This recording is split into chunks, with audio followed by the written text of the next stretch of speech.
క్రూరమైన ఆలోచనో మీరు ఆలోచించండి. ఇలా ఆలోచించచ్చా అనేటటువంటి కనీస పరిణతి కానీ మర్యాద కానీ వాళ్ళకి లేవు. కాబట్టి అంత గొప్ప ఆలోచన వాళ్ళు చేయగలిగారు. ఆయన అన్నాడు సంతసంబునన్, చాలా సంతోషంగా అంగీకరించాడు. ఆయనకి ఎందుకు సంతోషం? ఒక్కటి ఆయన సంతోషం, అమ్మయ్యా మా అమ్మ దాస్యం విడుదలైపోతుంది, ఇది రక్షించింది. అమ్మ మీద ఉన్న భక్తి ఉందే, ఆ మాతృభక్తి ఉందే, అదే శ్రీరామ రక్ష. కాబట్టి ఆవిడ వెళ్ళి గరుత్మంతుడు నమస్కారం చేసి, అమ్మ నేను వెడుతున్నాను అమృతాన్ని తీసుకురావడానికి అంటే, అమ్మ ఆశీర్వచనం చేసింది. ఎదర యుద్ధానికి వెళ్ళి అమృతభాండం తెచ్చేయడం అంటే అదేదో ఓ కాగితం కలమో పట్టుకురావడం కాదు. వాళ్ళు అస్త్రములను శస్త్రములను ప్రయోగిస్తారు. పిల్లవాడి శరీరం ఎక్కడ సొక్కిపోతుందో అమ్మ మనసుని చూపిస్తున్నారు నాన్నయ్య గారు. కాబట్టి ఆవిడంది ఆశీర్వచనం చేస్తూ, అనిలుడు పక్ష్మయుగ్మము, నాయన వాయువు సంతతము నీ రెక్కలను కాపాడుగాక, చంద్రుడు నీ వీపును పృష్ఠభాగమును రక్షించుగాక, అగ్ని నీ శిరస్సును రక్షించుగాక, సూర్యుడు నీ శరీరమునంతటినీ రక్షించుగాక. అమ్మ పెట్టిన రక్ష ఏదుందో అది సాక్షాత్ పరబ్రహ్మము చేసిన ఆశీర్వచనమే. అమ్మ నోటి వెంట వచ్చిన మాట నోటి వెంట వచ్చిన మాటే. అమ్మ ఆశీర్వచనం చేసింది అంటే అంగరక్ష కట్టించుకున్నట్టే. కాబట్టి ఇప్పుడు ఆయన అన్నాడు, అమ్మ నీకు నమస్కరించాను, నువ్వు నాకు ఆశీర్వచనం చేశావు, నేను వెళ్ళి అమృతాన్ని తీసుకుని వస్తాను. కానీ తల్లి నాకు చాలా ఆకలిగా ఉంది. ఆకలితో ఉన్నవాడికి దృష్టి ఏమి నిలబడుతుంది? పైగా దేవతలతో యుద్ధం చేసేటప్పుడు ఒంటికి ఉండవలసింది బలం. బలం ఉండాలి, మనసుకి జవం ఉండాలి. ఈ రెండూ నిలబడాలి అంటే నీరసం రాకుండా ఉండాలి. నీరసం రాకుండా ఉండాలి అంటే కడుపు నిండా తిని ఉండాలి. నువ్వు అమ్మవి కదూ, అందుకని అన్నం గురించి అడిగితే నిన్ను అడగాలి. అమ్మ నా కడుపు నిండా తినాలనుంది అంటే, ఇన్నాళ్ళు ఆయన అలా తిన్నాడా అన్నది అనుమానాస్పదం. కాబట్టి నేను కడుపు నిండా తినాలనుకుంటున్నాను, నాకు ఆహారం ఎక్కడ దొరుకుతుందమ్మా అన్నాడు. అంటే ఆవిడంది ధర్మము అన్న మాటని ఎలా పట్టుకుని ఉంటారో చూడండి భారతంలో. ఫలానా చోట ఫలానాది ఉంది తినేసేయి అని సంతోషంలో నా కొడుకు అమృతం తెచ్చేస్తాడు, నాకు దాస్యం పోతుంది కదా అని ఏది పడితే అది చెప్పి దాన్ని నువ్వు తినేసేయి అని ఆవిడ బోధ చేయలేదు. ఆవిడ పరమ ధార్మికమైనటువంటి మాట ఒకటి చెప్పింది. సముద్రంలో బోయలు ఉన్నారు, వారు నిషాదులు. వారు ధర్మమును తప్పి ఉగ్రమైనటువంటి స్థితిలో ఉన్నారు. ఆ ఉగ్రమైన స్థితిలో వారు సముద్ర గర్భంలో ఉంటూ భూమి మీదకి వచ్చి భూమి మీద ధర్మాన్ని పట్టుకున్న వాళ్ళని చెనకుతున్నారు. కాబట్టి నీవు సముద్ర గర్భంలో ఉన్నటువంటి ఆ నిషాదుల యొక్క సంఖ్య అపరిమితం, ఇంత అంత అని చెప్పడానికి వీల్లేదు, అంతమంది ఉన్నారు. ఆ సముద్రంలో ఉన్న వాళ్ళని ఒక క్షణంలో తిని అందాడు. అంటే ఎంతసేపట్లో తింటాడో అంతమందిని, లెక్కలేనంతమంది నిషాదుల్ని ఆయన ఎంతసేపట్లో తినగలడో ఆవిడికి తెలుసు. కాబట్టి క్షణకాలమునందు తినేసి బయలుదేరు. కానీ ఒక్కటి జ్ఞాపకం పెట్టుకో, అందులో బ్రాహ్మణుడు ఉండవచ్చు. ఎంతమంది చెడ్డవాళ్ల మధ్యలోనైనా బ్రాహ్మణుడు ఉండవచ్చు. బ్రాహ్మణుడు అనగా ఎవరు అని మీరు నన్ను అడగవలసి వచ్చిందనుకోండి, ఎందుకంటే అంత పెద్దపీట వేస్తుంది శాస్త్రం అంటే నేను మీతో మనవి చేసింది. బ్రాహ్మణుణ్ణి మింగావని గుర్తేమిటంటే కంఠం వరకు వెళ్ళి కంఠాన్ని దాటి లోపలికి వెళ్ళడు. నిప్పు కణిక కంఠంలో పెట్టుకున్నట్టు మండుతాడు కక్కి బయటికి, తప్ప ఆయన్ని మింగకు. ఇందువలన అంటే ఆయన అధర్మముతో ఉన్న బ్రాహ్మణుడు కాడు. అధర్మంతో ఉన్నవాడైతే వాడు పోతాడు లోపలికి. ధార్మికుడు అయి ఉంటే నిప్పు కణికలా ఇక్కడ ఉంటాడు. ఆ మండినప్పుడు వెంటనే బయటికి విడిచిపెట్టేసేయి, తప్ప మింగకు. ఎందుకు మింగవద్దని నేను చెప్తున్నానో తెలుసా? ఆ కంఠంలోకి వెళ్లకుండా నిప్పు కణికలా ఉన్నటి వాడు ఉన్నాడే ఆయన బ్రాహ్మణుడు. ఆయన్ని మింగితే ఏమవుతుందో తెలుసా? ఆయన కోపం వస్తుంది. పరమధార్మికుడైనటువంటి వాడికి కానీ కోపం వచ్చిందా బ్రాహ్మణుడికి, నోటి వెంట కోపంతో కూడిన వాక్కు వస్తుంది. వస్తే బ్రాహ్మణుడు పరమధార్మికుడైనటువంటి వాడు శాస్త్రాన్ని చదువుకుని ధార్మికమైన జీవితాన్ని గడుపుతున్న వాడికి కోపం వస్తే ఆయనే శస్త్రమైపోతాడు. శస్త్రము అంటే అస్త్రము వేరు, శస్త్రము వేరు. శస్త్రాన్ని మీరు మీ బలంతో గుచ్చవలసి ఉంటుంది, ఒక కత్తి ఉందనుకోండి, అది పెట్టి నరుకుతారు ఆ శత్రువుని. ఓ గొడ్డలు ఉంది, అది పెట్టి ప్రహారం చేస్తారు. బ్రహ్మాస్త్రం ఉందనుకోండి, దాన్ని ఒక గడ్డి పరక మీద కూడా అభిమంత్రించి విడిచిపెట్టేస్తారు. అది మంత్రశక్తి, బ్రహ్మాస్త్రము మొదలైనవి. కాబట్టి బ్రాహ్మణుడు శస్త్రమగు, ఆయనే కత్తి అవుతాడు, గొడ్డలవుతాడు, బల్యం అవుతాడు, చంపేస్తాడు. కాబట్టి కోపం వచ్చిన బ్రాహ్మణుడు శస్త్రమగు, మహావిషమగు, ఆయనే లోపలికి వెళ్ళి బ్రాహ్మణుణ్ణి తినేసిన పాపం కట్టి కుడిపి విషమైపోయి చంపేస్తాడు. కాబట్టి తినకు. అగ్నియగు, అతడు అగ్నిహోత్రమై కాల్చేస్తాడు. అంతటి ఉత్తముడైన బ్రాహ్మణుణ్ణి కానీ అర్చన చేస్తే, గౌరవిస్తే సంతోషిస్తాడు. ఆ సంతోషం ఏం చేస్తుందంటే నీ కోరికని తీర్చేస్తుంది, నీకు ఈశ్వరానుగ్రహాన్ని తీసుకొచ్చేస్తుంది. కాబట్టి ఆయన గురువై నీకు ఎంత ప్రీతి కలగాలో, నీకు ఎంత గొప్ప అభ్యున్నతి కలగాలో అంత అభ్యున్నతికి కావలసినటువంటి మార్గాన్ని నీకు ఆయన అందజేస్తాడు. కాబట్టి బ్రాహ్మణుడి జోలికి వెళ్ళవద్దు. సరే అమ్మా, నువ్వు చెప్పిన మాట నేను దృష్టిలో పెట్టుకుంటాను, తప్పకుండా అలాగే చేస్తాను అన్నాడు. వెంటనే బయలుదేరి ఆయన సముద్ర గర్భం దగ్గరికి వెళ్ళాడు. ఆ నిషాదులందరినీ కూడా తన యొక్క ఆ నోటి చంపుటములతో పట్టుకుని ఒక్కసారి లోపలికి మింగేశాడు. అందులో ఒక బ్రాహ్మణుడు ఉన్నాడు. తల్లి పరాకుగా చెప్పడం ఎంత మంచిదైందో చూడండి. ఆయన నిప్పు కణిక అడ్డుపడ్డట్టుగా అడ్డుపడ్డాడు. వెంటనే గరుత్మంతుడు గుర్తించి ఆ చంపుటములను తెరిచి అలా పైకెత్తి పట్టుకుంటే వీళ్ళు లోపలికి జారిపోతున్నారు నిషాదులు. ఆయన ఒక్కడే ఆ కంఠబిలం దగ్గర నిలబడిపోయాడు. ఆయన అన్నాడు, మీరు లోపలికి వెళ్ళనవసరం లేదు, నేను మింగడం లేదు మిమ్మల్ని, కాబట్టి మీరు బయటికి వచ్చేసేయండి అన్నాడు. అంటే లోపల నుంచి బ్రాహ్మణుడు మాట్లాడాడు. ఆయన బ్రాహ్మణుడు అనడానికి గుర్తది, దయ ఉన్నవాడు, ధర్మమున్నవాడు అనడానికి గుర్తది. మహాభారతం ఎంత అద్భుతంగా మాట్లాడుతుందండి. కాబట్టి ఇప్పుడు ఆయన అన్నాడు, ఆ బ్రాహ్మణుడు లోపల నుంచి బయటికి వచ్చేయచ్చు మీరు అని గరుత్మంతుడంటే, ఆయన అన్నాడు, నేను బ్రాహ్మణుణ్ణి లోపల ఉన్నాను, నువ్వు నన్ను పైకి రమ్మని అడుగుతున్నావు, నేను వచ్చేస్తాను, కానీ నేను పైకి రాను, నీతో ఒక విషయం చెప్పాలి అని అనుకుంటున్నాను. నా భార్యగా ఒక బోయవనిత ఉంది నాతో, అంటే ఒక బోయవనితని భార్యని చేసుకున్నాడు ఆయన.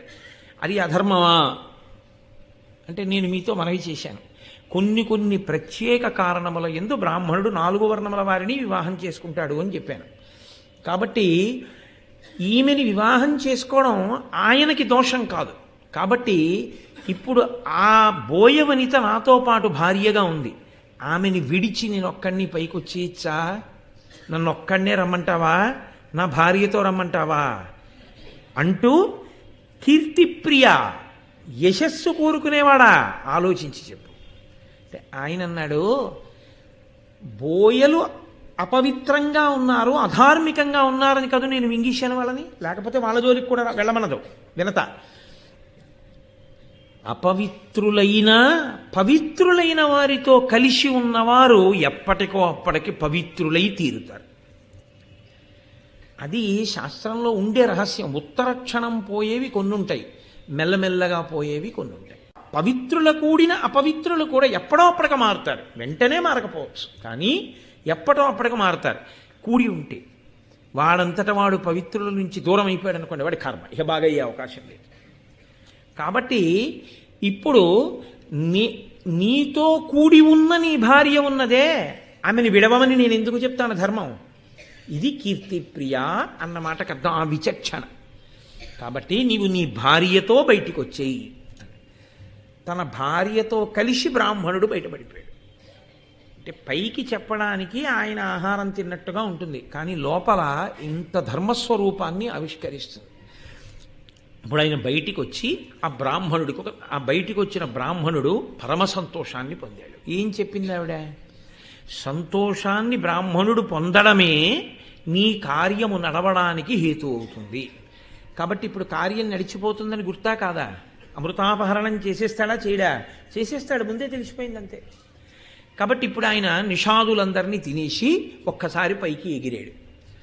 ఆకలి తీరలేదు, అమ్మ తినమంది, కానీ అనంతమైన ఈ నిషాదుల్ని తినడం వల్ల ఆయనకేమీ ఆకలి తీరలేదు, ఇంకా ఆకలిస్తోంది. అర్ధాకలి మరీ దారుణంగా ఉంటుంది. ఆకలి కన్నా దారుణం అర్ధాకలి. సగమే కడుపు నిండి విస్తర దగ్గర నుంచి లేచిపోవడం అనేటటువంటిది దారుణమైన విషయం. కాబట్టి ప్రతి విషయం ధార్మికంగా ఆలోచించవలసి ఉంటుంది తప్ప ఏదో చేశామంటే చేశామని చేయడానికి చేయకూడదు. శాస్త్రంలో పనులు పరాకుతో చేయవలసి ఉంటుంది. నువ్వు అన్నీ అలాగే చెప్తావయ్యా పట్టణ దగ్గర నుంచి శాస్త్రం అంటావా అనుకోకండి, నేను ఉన్నమాట చెప్తున్నాను అంతే. కాబట్టి ఆయనకి కడుపు నిండలేదు. అమ్మ చెప్పింది తినమని, తినేశాడు. మళ్ళీ అమ్మ దగ్గరికి వెళ్ళిపోవడం ఎందుకు, నాన్నగారిని అడుగుదాం ఈసారి అందుకని చెప్పి ఈయన ఆ దగ్గరలోనే ఉన్నటువంటి కశ్యప ప్రజాపతి దగ్గరికి వెళ్ళాడు. వెళ్ళి కశ్యప ప్రజాపతిని అడిగాడు, అయ్యా నాకు ఆకలి వేస్తోంది, అమృతాపహరణానికి వెడుతున్నాను, అమ్మని దాస్యం నుంచి విడిపించాలి అని. కాబట్టి నాకు ఆకలి తీరలేదు, కాబట్టి నేను తినడానికి ఇంకా పదార్థం ఎక్కడుంటుందో, ఏది నేను తినచ్చో నాకు చెప్పండి. అంత అమాయకంగా అడగాలంటే అంత శక్తి ఉన్నవాడు అలా ఎగిరి తినేద్దాంలే అనుకున్న తినకూడదు ఏమిటి కాదు. ఒక ప్రధాన కార్యం మీద వెళ్ళేటప్పుడు ఎటువంటి పదార్థాన్ని తిని వెళ్ళాలో అటువంటి పదార్థాన్ని పెద్దల దగ్గర తెలుసుకుని తిని వెళ్ళడం చాలా చాలా మంచిది. మీ కార్యం జరగడం మీరు తినే ఆహారం మీద ఉంటుంది. మీరు తినే ఆహారం కూడా మీకు అటువంటి లక్షణాన్ని ఇవ్వాలి. ఎందుకు కశ్యప ప్రజాపతిని అడిగి తిన్నాడో మీకు ఎదర తెలుస్తుంది. అంటే కశ్యప ప్రజాపతి అన్నాడు, నాయన ఇక్కడికి దగ్గరలో ఒక పెద్ద సరస్సు ఉంది. ఆ సరస్సులో ఒక తాబేలు ఉంటుంది, ఒడ్డున ఒక ఏనుగు ఉంటుంది. నీటిలో తాబేలుకి ఒడ్డునున్న ఏనుగుకి యుద్ధం ఎందుకు? కానీ ఆ ఇద్దరూ ఎప్పుడూ కొట్టుకుంటూ ఉంటారు. వాళ్ళిద్దరూ ఎందుకు కొట్టుకుంటారంటే ఒంట్లో బలం ఉంది. బలం ఎక్కడదంటే తినడం వల్ల వచ్చింది. ఆ ఏనుగు వెళ్ళి తినొస్తుంది, తాబేలు లోపలికి వెళ్ళి తినొస్తుంది. తిని రావడం ఎందుకంటే కొట్టుకోవడానికి. అలా కొట్టుకుంటుంటారు ఇద్దరు. ఇద్దరిలో ఎవరు ఎవరికి లొంగరు. అలా కొట్టుకుంటూనే ఉంటారు. ఆ ఇద్దరూ కొట్టుకుంటూ ఉండేటటువంటి వాళ్ళు ఉన్నారే, ఆ తాబేలు ఏనుగు, వాటిని గజకచ్చపములు అని పిలుస్తారు. ఇప్పటికీ గజకచ్చపాల దెబ్బలాడుకుంటున్నారు రా అంటారు. మహాభారతంలోంచి రామాయణంలోంచే సూక్తులన్నీ వచ్చాయి. అందుకని ఆ గజకచ్చపాలు రెండు దెబ్బలాడుకుంటాయి. అవి ఎవరో నీకు తెలుసా? విభావసుడు, సుప్రతీకుడు అని అన్నదమ్ములు ఉండేవారు. అందులో విభావసుడు అన్నగారు తల్లిదండ్రుల దగ్గర నుంచి వచ్చినటువంటి పిత్రార్జితం ఉంది ఆస్తి, దాన్ని పెద్దన్నగారు కాబట్టి ఆయన తన దగ్గర ఉంచుకుని తమ్ముడిని జాగ్రత్తగా చూస్తున్నాడు. ఒకానొకప్పుడు తమ్ముడికి ఎందుకో కోరిక పుట్టింది, ఎవరికి వాళ్ళం విడిపోయి ఎవరి ఆస్తి వాళ్ళు పంచేసుకుంటే గొడవ వదిలిపోదు, ఈయన సంపాదించింది ఉన్నా లేకపోయినా తండ్రి గారి ఆస్తి పంచిచ్చేయమన్నాడు. ఇప్పుడు సుప్రతీకుడు విభావసుడి దగ్గరికి వెళ్ళాడు. మన తండ్రి తాతలు సముపార్జించిన ఆస్తి ఏది ఉందో దాన్ని ధార్మికంగా 2 భాగాలు వేసేసి ఇచ్చేస్తే మనం ఇద్దరం అనుభవిద్దాం అన్నాడు. దానికి విభావసుడు అంగీకరించలేదు. వాటాలు వేసుకోవడం ఏమిటి, పంచుకోవడం ఏమిటి, విడగొట్టుకోవడం ఏమిటిరా, అలా ఏం అక్కర్లేదు, ఇప్పుడు నీకు వచ్చిన ఉపద్రవం ఏమిటి, కలిసి ఉందాం అన్నాడు అన్నగారు. తమ్ముడికి కోపం వచ్చింది, అన్నయ్యని అధిక్షేపించాడు. అన్నగారికి కోపం వచ్చి, నువ్వు చాలా మదోన్మత్తుడవై మాట్లాడుతున్నావు కాబట్టి నీవు ఏనుగైపోదువుగాక అని శపించాడు. తమ్ముడికి కోపం వచ్చి, నేను పంచిమ్మంటే ఇవ్వలేదు కాబట్టి నువ్వు తాబేలు అయిపోదువుగాక అని ఈయన శపించాడు. ఇద్దరూ శపించుకున్నారు. ఇద్దరి శాపవాక్కులకి ఇద్దరూ గజకచ్చపములయ్యారు. గజకచ్చపములైతే అందులో ఈ తాబేలు 3 ఆమడల పొడుగు 10 ఆమడల వెడల్పు, అంత పెద్దదా తాబేలు, సామాన్యమైంది కాదు కదండి, ఎందుకంటే శాపవాక్కులతో వచ్చింది. ఏనుగు 6 ఆమడల పొడుగు 12 ఆమడల వెడల్పు, అంత పెద్ద పెద్ద ప్రాణులు 2. ఇవి 2 దెబ్బలాడుకుంటూ ఉంటాయి. వాటి గొడవ ఎప్పుడో అప్పుడు తీరిపోవాలిగా. అందుకు నేను చేస్తా అంటే కొట్టుకుంటున్నాయి, చచ్చిపోవు. కాబట్టి పరిష్కారం లేని ఈ సమస్యకి పరిష్కారం నువ్వు చేసి నువ్వు వెళ్ళి తినేయి వాళ్ళిద్దరు, గొడవ వదిలిపోతుంది అంటే ఆయన అన్నాడు, చాలా సంతోషం నాన్నగారు, నేను తినేస్తాను. ఇప్పుడు ఆయన వెళ్ళాడు వాటిని తినేయడానికి. అది పెద్ద విషయం ఏం కాదు, ఇంకా గరుత్మంతుడికి తినేస్తాడు. కానీ కశ్యప ప్రజాపతి ఎందుకు చెప్పినట్టు ఈ విషయాన్ని, దీన్ని మీరు చాలా జాగ్రత్తగా గుర్తుపెట్టుకోవాల్సింది. ఎందుకు ఎడుతున్నాడు గరుత్మంతుడు? అమృతాపహరణానికి వెళ్తున్నాడు. అమృతాపహరణం ఎందుకు చేస్తున్నాడు? అన్నల కోసం చేస్తున్నాడు. అన్నలు ఎందుకు అడిగారు అమృతాన్ని?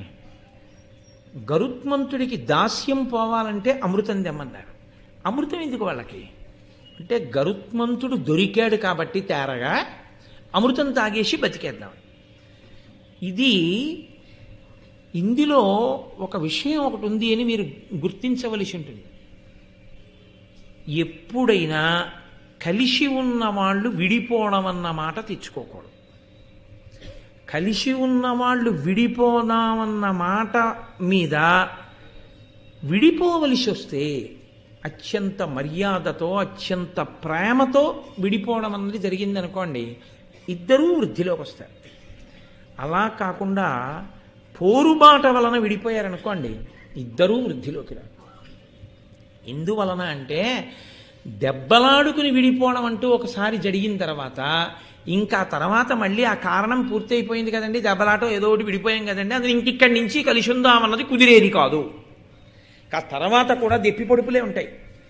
మిగిలేది ఏమిటంటే ఇంకా జాతి వైరం ఏర్పడిపోయి ఆ కుటుంబానికి ఈ కుటుంబానికి, ఈ ఇంటి మీద పక్షి ఆ ఇంటి మీద వాలదు, నిష్కారణంగా శత్రుత్వాలు ప్రబలిపోతాయి. అందుకే భూమిని పంచుకోండి, అధికారాన్ని పంచుకోండి, నీటిని పంచుకోండి, ఇంట్లో ఉన్న వస్తువుల్ని పంచుకోండి. ఏది పంచుకున్నా ప్రేమతో పంచుకుంటే ఇబ్బంది ఉండదు. పోరుతో పంచుకున్నది కలిసి రాదు ఇద్దరికి. పోరు నష్టం, పొందు లాభం. మనకి శాస్త్రం చెప్తోంది. అలా ఐశ్వర్యం కోసం దెబ్బలాడుకున్న ఇద్దరు నీకు ఆహారం అవుతున్నారు. శరీరాలు విడిచిపెట్టారు, గజకచ్చపాలయ్యారు, ఈ వైరాన్ని మళ్ళీ పట్టుకెళ్ళారు. ఆ శరీరాల్లోకి వెళ్ళిపోయినా ఈ వైరాన్ని పట్టుకెళ్ళిపోయారు. జీవుడు వాసన పట్టుకెళ్ళిపోయాడు. పట్టుకెళ్ళిపోయి కొట్టుకుంటూనే ఉన్నారు. ఇప్పుడు ఏమైనా ఐశ్వర్యాలు ఉన్నాయా పంచుకోవడానికి? వాళ్ళకి లేవు. పోరు తలకెక్కి ప్రాణాలు విడిచిపెడితే, శరీరాలు విడిచిపెట్టి ఇంకొక జీవుడైపోయినా దెబ్బలాట్లు మాత్రం మిగిలిపోతాయి. వాటికి అంతం ఎక్కడంటే ఇద్దరూ మళ్ళీ ప్రాణాలు విడిచిపెట్టేయడమే. ఇద్దరూ ఒకే రకమైన భయంతో ప్రాణం వదిలేయాలి. కాబట్టి ఇద్దరిని నువ్వేం చేయాలంటే చెరోకాల్తో పట్టుకుని పైకెత్తి నువ్వు తీసుకెడితే అప్పుడు ఇద్దరికీ ప్రాణ సంకటం వస్తుంది. వచ్చి వాళ్ళిద్దరూ కొట్టుకు చావడం వేరు, ఇద్దరూ కలిసి మూడో వాడి చేతిలో చస్తున్నారు అనుకోండి, అప్పుడు ఇద్దరిలో బుద్ధి వస్తుంది. ఇద్దరం దెబ్బలాడుకుని ఎంత పని చేశాను రా, ఇద్దరం కలిసి ఉంటే వీడిలా పట్టుకోగలరా మమ్మల్ని అన్న భావన వస్తుంది. దానివల్ల ఆ వైరం అక్కడతో పోతుంది. చచ్చిపోయే ముందు ఆ భావన వచ్చింది కాబట్టి వాళ్ళని తిని ఈ గొడవ వదిలిపోతుంది అని చెప్తే అందుకు బయలుదేరాడు గరుత్మంతుడు. ఇప్పుడు ఆయనకి ఒక విషయం అర్థమవుతుంది కదా, తనంత తాను పోరుబాట పట్టలేదు. వాళ్ళు అడిగారు అమృతం తెమ్మని, కాబట్టి తాను తెస్తున్నాడు. ఎవరు విషతుల్యమైనటువంటి ఆలోచనతో ఉన్నాడో వాడు అభ్యున్నతిని పొందలేడు. కాబట్టి ఇప్పుడు ఆయన బయలుదేరాడు. వెళ్ళి ఆ సరోవరంలో ఉన్నటువంటి గజకచ్చపాల్ని రెండింటిని రెండు పాదములతో రెక్కలతో కొట్టాడు. కొట్టగానే అవి రెండు హతాశులైపోయాయి. ఇక ప్రాణములతో ఉన్నాయా అన్నమాట అసలు చర్చ కాదు. రెండింటిని రెండు కాళ్లతో పట్టుకున్నాడు. పట్టుకుని పక్షికి అదొక లక్షణం ఉంటుంది, అది రెండు కాళ్లతో పైకెత్తి పట్టుకెళ్ళి హాయిగా ప్రశాంతంగా కూర్చుని తినడానికి అనువైనటువంటి ప్రదేశానికి పట్టుకెడుతుంది.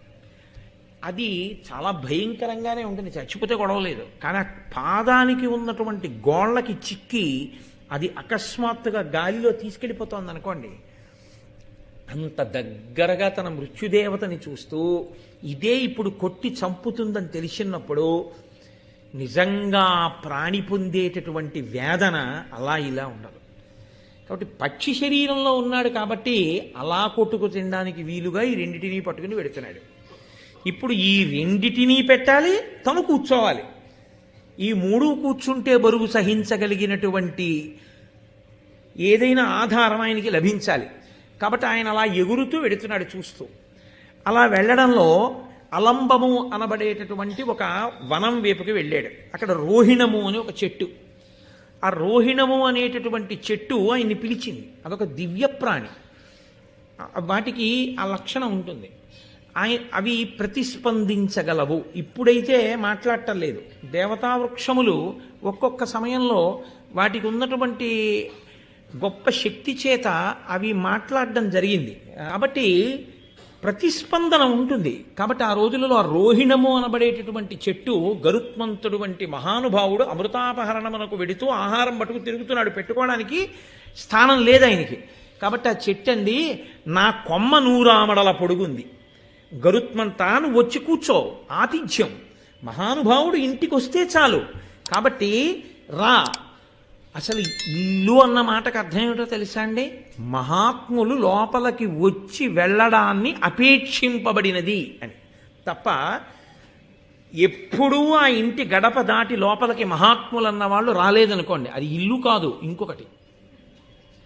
అందుకే a house is built with bricks and a home is built of hearts అని ఇంగ్లీష్లో ఒక ప్రొవెర్బ్. గుండెలతో కట్టింది గృహం, ఇటకలతో కట్టింది ఇల్లు. కాబట్టి నీవు వచ్చిన కొమ్మ మీద పెట్టుకున్న ఆహారాన్ని తిను అంటే ఆయన వెళ్ళి ఆ రెండింటిని గజగచ్చపాలని ఆ కొమ్మ మీద పెట్టాడు. పెట్టి ఆయన తినడానికి ఉద్యుక్తుడవుతున్నాడు. పెళ పెళ శబ్దంతో ఈయన బరువుకి అందులో అంత వేగంతో వచ్చి వాలినప్పుడు కొమ్మ ఊగుతుంది. ఈ రెండు ప్రాణుల బలానికి ఆ కొమ్మ పెళ శబ్దంతో విరిగి కింద పడిపోతాం. విరిగిపోతే వచ్చిన నష్టం ఏంది? మళ్ళీ రెండింటిని పట్టుకుని ఎగిరిపోవచ్చు. కానీ దానికి వాలకిల్యులు వేలాడుతున్నారు. వాలకిల్యులు ఆశ్చర్యకరమైనటువంటి జననం ఉన్నవారు. పౌరాణిక వాంగ్మయంలో ఎక్కువ కనపడతారు, భారతం కాదు. కానీ బ్రహ్మవైవర్త పురాణంలో వాలకిల్యుల గురించి చాలా విశేషంగా వర్ణన చేస్తారు. వారు స్వయంగా బ్రహ్మగారి యొక్క కుమారులు. వాళ్ళు ఆజన్మ బ్రహ్మచారులు, ఎప్పుడూ బ్రహ్మచర్యంతో ఉంటారు, ఊర్ధ్వరేతస్కులు. వాళ్ళ శరీరాలు కూడా బొటనవేలు ఎంత ఉంటుందో అంతే ఉంటాయి. అంగుష్టమాత్రమైనటువంటి శరీరములు ఉన్నవాళ్ళు, కానీ అపారమైన వాగ్బలం ఉన్నవారు. వారికి ఉన్న తపశ్శక్తి చేత వారు నోరు తెరిచే మాట అంటే అయిపోతుంది అంతే. అంత వాక్శక్తి ఉన్నవారు, అంతటి తపోనిష్టాగరిష్ఠులు. వాళ్ళు తలకిందులుగా వ్రేలాడుతూ సూర్యకిరణములను ఆహారంగా తింటూ తపస్సు చేస్తున్నారు. అలాంటి వాళ్ళు కొన్ని వేల మంది వాలకిల్యులు ఆ తేనె పట్టు పట్టినట్టుగా ఆ కొమ్మనంతటినీ పట్టుకుని ఉన్నారు. వాళ్ళు అంగుష్ట మాత్రమే ఉండడంలో ఈయన కూర్చుని కొమ్మ విరిగిపోయిన తర్వాత కనబడ్డారు వాళ్ళు. ఇప్పుడు ఆయన కొమ్మను వదిలేశాడంటే వాలకిల్యుల శరీరాలన్నీ శిథిలమైపోతాయి. అంతటి మహాత్ములు కానీ నలిగిపోయారా, ఉపద్రవం వస్తుంది. కాబట్టి ఇప్పుడు వాళ్ళు పడిపోకూడదని రెండు కాళ్లతోటి తాబేలు ఏనుగు పట్టుకుని ముక్కుతోటి కొమ్మ పట్టుకుని ఆకాశంలోకి ఎగిరిపోయాడు. వాలకిల్యులు కొమ్మకి అలాగే ఉండిపోయారు. 100 ఆమడల పొడుగున్న కొమ్మకి వ్రేలాడుతున్న వాలకిల్యులు, వాళ్లతో ముందుకు వంగి గరుత్మంతుడు, నోటిలో కొమ్మ, 2 పాదములకు గజకచ్చపాలు పట్టుకుని వెడుతున్నాడు. అంటే అసలు ఆయన తేజస్సు, ఆయన బలం, ఆయన శక్తి, ఆయన ధార్మికత, ఆయన విజ్ఞత మీరొక్కసారి పరిశీలన చేయండి. ఇప్పుడు ఆపదే వచ్చింది, కొమ్మ విరిగిపోయింది. ఎన్నాళ్ళు తిరుగుతూ ఉంటాడు ఇలా వీళ్ళని అట్టుకుని. కాబట్టి ఆయన తిన్నగా గంధమాదన పర్వతం మీదకి వెళ్ళాడు. మీరు గంధమాదన పర్వతం ఇప్పటికీ బదరీ వెడుతుంటే కనపడుతుంది. ఆ గంధమాదన పర్వతం మీదకి వెళ్ళి అక్కడ కశ్యప ప్రజాపతి తపస్సు చేసుకుంటున్నారు. ఆయన దగ్గరికి వెళ్ళి నిలబడ్డాడు. నాన్నగారు, ఇదిగో ఉపద్రవం వచ్చింది, మీరు ఆహారం తినమన్నారు, నేను అవి కొమ్మ మీద పెడితే కొమ్మ విరిగిపోయింది, దీనికి వాలకిల్యులు ఉన్నారు, నేను ఏం చెయ్యాలని అడిగాడు. అప్పుడు కశ్యప ప్రజాపతి చూసి అన్నాడు, ఆ వాలకిల్యుల్ని చూసి ప్రార్థన చేశాడు. నా కొడుకు ధార్మికుడు, ఒక మంచి కార్యం మీద బయలుదేరాడు, అనుకోకుండా ఈ ఉపద్రవం వచ్చింది, మీ అంత మీరే అనుగ్రహించి, అనుకోకుండా జరిగినటువంటి పరిణామమే తప్ప కావాలని చేసిన అపకారం కాదు. ఆహారం తినడం కోసం అర్ధాకలితో ఉన్నవాడు బయలుదేరి ఆ కొమ్మ పిలిస్తే పెట్టాడు. ఆగుతుందని ఆ కొమ్మ అనుకుంది, చెట్టు అనుకుంది, కానీ కొమ్మ విరిగిపోయింది ఆయన బలానికి. కాబట్టి మీరే ఆ కొమ్మని విడిచిపెట్టి కిందకి దిగిపోయి, ఆయన భూమికి బాగా దగ్గరగా కొమ్మని తీసుకొస్తాడు, మీరు భూమి మీదకి దిగిపోయి వేరొక ప్రదేశానికి తపస్సు చేసుకోవడానికి వెళ్ళిపోండి. అప్పుడు నా కొడుకు ఈ 2 ప్రాణులను తీసుకుని ఎక్కడో పెట్టుకుని తింటాడు.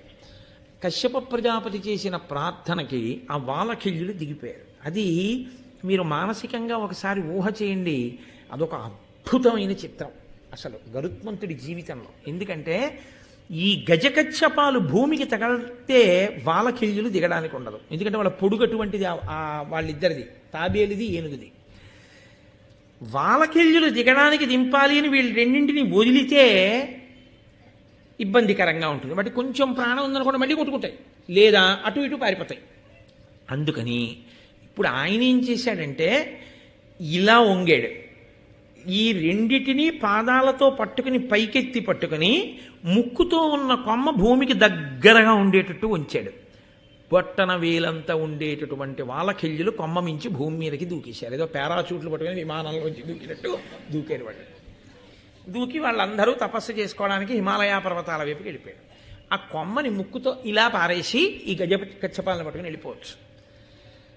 ప్రపంచంలో ఒక మాట ఒకటి ఉంది, ప్రకృతి యందు దేనిని కూడా నువ్వు నిష్కారణంగా పాడు చేయకూడదు. నువ్వు చేసే పని వల్ల ఎవరికి ఏ ఆపద కలగకూడదు. 100 ఆమడల పొడవున్న కొమ్మని వదిలిపెట్టేశాడు అనుకోండి, ఆ కొమ్మ ఏ ప్రాణుల మీద పడుతుందో, ఎవరి మీద పడుతుందో, అక్కడ ఎవరో ఇంకా 2 వాలకిల్యులు ఉన్నారనుకోండి, వాళ్ళ మీద పడుతుంది. అది వాళ్ళంత గవుక్కుని కనపడే వాళ్ళు ఏం కారు. అందుకని ఆయన ఎంత ధార్మికుడో చూడండి. ముందు అర్ధాకలితో ఉండి తాను తినడం కన్నా తాను దేనికి ఎక్కువ ప్రాధాన్యత ఇచ్చాడంటే, ఆయన అన్నాడు, నాన్నగారండి బ్రాహ్మణులు లేనటువంటి ప్రదేశాన్ని నాకు చెప్పండి అన్నాడు. ఎందుకు ఆ మాట చెప్పాలి అంటే, బ్రాహ్మణులు లేకపోతే మిగిలిన వాళ్ళు ఉంటే చచ్చిపోవచ్చు ఏమిటండి అని కాదు దాని ఉద్దేశం. బ్రాహ్మణుడన్నవాడు ఒక్కడూ లేని చోట మిగిలిన వాళ్ళు ఉన్నారు అంటే అది కేవలము జాతి చేత బ్రాహ్మణుడని కాదు దాని అర్థం. పరమ ధార్మికుడై శాస్త్రం చదువుకుని 10 మందికి చెప్పేవాడు ఒక్కడూ లేకుండా అందరూ ఉంటున్నారంటే ధర్మం మీద అనురక్తి లేని వాళ్ళు ఉన్నారని గుర్తు. ఒక్కడైనా ఉన్నాడు అంటే వాళ్ళందరూ ఆ ఒక్కడి దగ్గరైనా వింటున్నారని గుర్తు. ఆ ఒక్కడున్నా వీళ్ళెవ్వరూ పాడవడానికి వీల్లేదంటే ఆయన మాట వింటున్నారు, ఎప్పటికప్పటికి మారుతారు. కాబట్టి సావడానికి వీల్లేదు. కాబట్టి ఒక్క బ్రాహ్మణుడు కూడా లేకుండా ఉండే ప్రదేశం ఏదైనా ఉంటే చెప్పండి, అక్కడ పడేస్తా అంటే ఆయన అన్నాడు, నువ్వు హిమాలయ పర్వత ప్రాంతంలో ఒక చోట నిష్పురుషము అనబడేటటువంటి ఒక కొండ ఉంది, దాని పేరే నిష్పురుషము. అక్కడ ఎవ్వరు ఉండరు, అక్కడికి మనుష్యులు కారు, పరమేశ్వరుడు కూడా వెళ్ళడు, అంతలా ఉంటుంది. కాబట్టి అక్కడికి నువ్వెళ్ళు అంటే వెళ్ళగలడా? అంత శక్తి ఉన్నవాడు గరుత్మంతుడు. అక్కడికి వెళ్ళి అక్కడ బారయ్యి కొమ్మ, ఎవ్వరికి ఏ ఆపద కలగదు, అక్కడ పడిపోతుంది. ఉత్తర క్షణాలు ఎక్కడుందనుకుంటున్నారు? నిష్పురుషం 1,00,000 యోజనముల దూరంలో ఉంది అక్కడి నుంచి, గంధమాదన నుంచి. ఒక్క క్షణంలో ఆయన ఎగిరిపోయాడు 1,00,000 యోజనములు. అంటే ఆయన గమన శక్తి అటువంటిది. ఎగిరిపోయి ఆ కొమ్మను అక్కడ పారేసి ఆ హిమాలయ పర్వత శిఖరం మీదే చక్క ఈ రెండింటినీ పెట్టుకుని హాయిగా ఆరగించేశాడు. కడుపు నిండిపోయింది. ఇన్ని ధర్మ సూక్ష్మాలతో ముందు ఇతర భూతముల యొక్క హితం చూస్తే తప్ప నీ హితమును నువ్వు చూసుకుని తినేయకూడదు. ఎవడెలా పోతే నాకెందుకండి నేను తినేస్తానండి అనకూడదు. ఇతర భూతముల యొక్క హితమును చూసిన తరువాత మాత్రమే తాను తినవలే. మహానుభావుడు బయలుదేరి అదిగో ఆ అమృతాపహరణము కొరకు, ఆ అమృత భాండం కొరకని స్వర్గలోకం వైపుకి వెళ్ళాడు. ఆ స్వర్గలోకానికి వెళ్ళేసరికి దేవేంద్రుని యొక్క సభ జరుగుతోంది. ఆ దేవేంద్ర సభలో కొన్ని దుశ్శకునములు కనబడ్డాయి అన్నారు. ఏమిటి ఆ దుశ్శకునములు అంటే, దేవేంద్రుడి సభలో అకస్మాత్తుగా నిప్పు రవ్వలు పడ్డాయి. దానితో పాటుగా వజ్రాయుధం యొక్క అంచులు మొక్కవోయ్యాయి. దిక్కులన్నీ కూడా కాంతి విహీనమైపోయాయి. అకస్మాత్తుగా దిక్పాలకుల యొక్క మనస్సుల్లో భయము, ఉద్వేగము కలిగాయి. వెంటనే దేవేంద్రుడు బృహస్పతి వంక చూశాడు.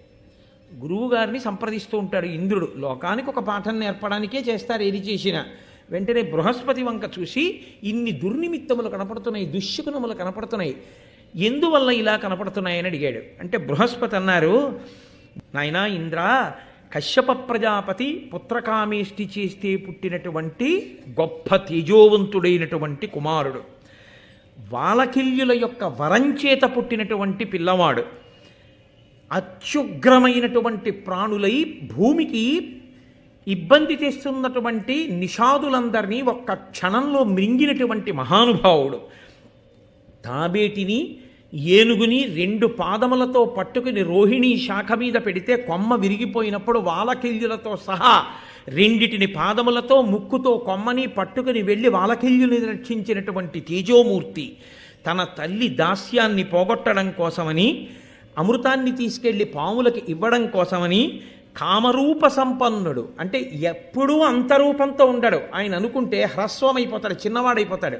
లేదా ఇంకా పెరిగిపోతాడు, ఇంకొక రూపాన్ని పొందేస్తాడు. అన్ని శక్తులున్నటువంటి వాడు, అష్టసిద్ధులున్నటువంటి వాడు, కామగమనుడు, కనపడకుండా వెళ్ళగలిగినటువంటి వాడు, అటువంటి గరుత్మంతుడు ఇదిగో దేవలోకానికి వస్తున్నాడు అమృత భాండం కోసం. ఆయనని నువ్వు గెలవలేవయ్యా ఇంద్రా అంటూ, అతను వాలకిల్యుల యొక్క వరము చేత పుట్టినవాడు అన్నాడు. అనగానే ఇంద్రుడు అన్నాడు, వాలకిల్యుల వరం చేత ఇందుకు పుట్టవలసి వచ్చింది గరుత్మంతుడు అని అడిగాడు. అడిగితే ఇక్కడ చాలా చమత్కారమైనటువంటి విషయాన్ని, చాలా గంభీరమైనటువంటి విషయాన్ని ప్రస్తావన చేశారు వ్యాస భగవానుడు. నన్నయ్య గారు ఆంధ్రీకరించి మనను అనుగ్రహించారు. ఆ వాలకిల్యులు బ్రహ్మగారి యొక్క పుత్రులు కదండి వాళ్ళు. ఇంద్రుడు కశ్యప ప్రజాపతి యొక్క కుమారుడు. కశ్యప ప్రజాపతికి అదితి అన్న భార్య ఎందు పుట్టినవాడు ఇంద్రుడు. వాలకిల్యులు బ్రహ్మగారి యొక్క కుమారులు. వాలకిల్యులు ఇంద్రుడు కూడా కశ్యప ప్రజాపతి చేసేటటువంటి యజ్ఞానికి వెళ్ళారు. ఎప్పుడు చేశాడు యజ్ఞం? మీతో నేను మనవి చేశాను, వినతా కదురుమా పిల్లల్ని కోరుకున్నప్పుడు దైవానుగ్రహాన్ని కోరి పుత్రకామేష్టి చేశాడు. ఆ యజ్ఞం చేస్తున్నప్పుడు వీళ్ళందరూ వెళ్ళారు. యజ్ఞం చేసేటప్పుడు ఒక లక్షణం ఉంటుంది. కొడుకు తండ్రి పీటల మీద కూర్చుని ఉంటాడు, దీక్షితుడు అంటారు. యజ్ఞం చేసి యాగం చేసేటప్పుడే అసలు దీక్ష అన్నమాట. కాబట్టి ఆయన దీక్షితుడై కూర్చున్నాడు. దీక్షితుడై కూర్చున్నాడు అన్న మాటకు అర్థం ఏంటంటే పీటల మించి ప్రతిదానికి లేచిపోకూడదు. కూర్చుంటే అలాగే కూర్చోగలిగినటువంటి స్థితిని పొంది ఉండాలి.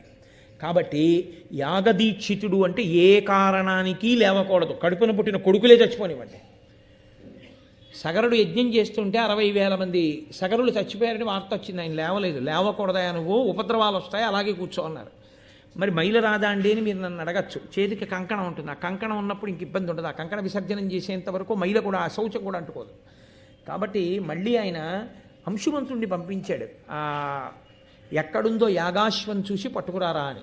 కాబట్టి యాగదీక్షితుడు అన్న మాటకు అర్థం ఏమిటంటే ఆయన పీటల మీద కూర్చుని ఉంటాడు. ఆయన పీటల మీద కూర్చుని ఉన్నప్పుడు కార్యం బాగా జరగడము అంటే అర్థం ఏమిటి? ఆయన యందు ప్రేమ ఉన్నవారు ఆ కార్యమునందు సహకరించాలి. అది పవిత్రత. అందుకే పీటల మీద కూర్చున్న వాడికి మిగిలిన వాళ్ళు చేయవలసింది ఏమిటంటే సహాయం ఒక్కటే తప్ప అప్పుడు ఏ విధమైనటువంటి ఆభిజాత్యములకు పోరు.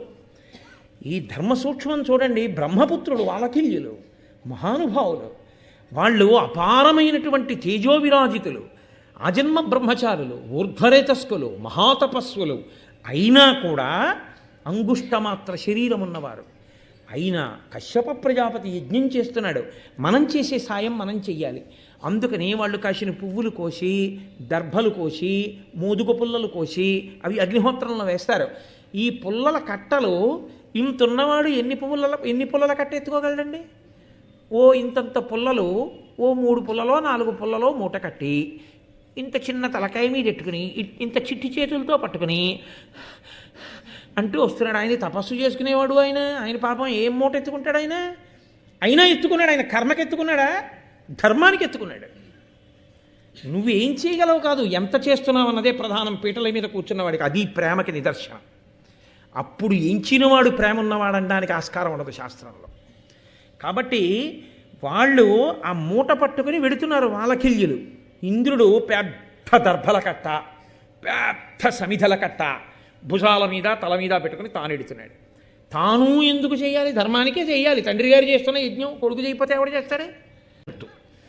కాబట్టి వాళ్ళు పట్టుకెడుతున్నారు, ఇంద్రుడు పట్టుకెడుతున్నాడు.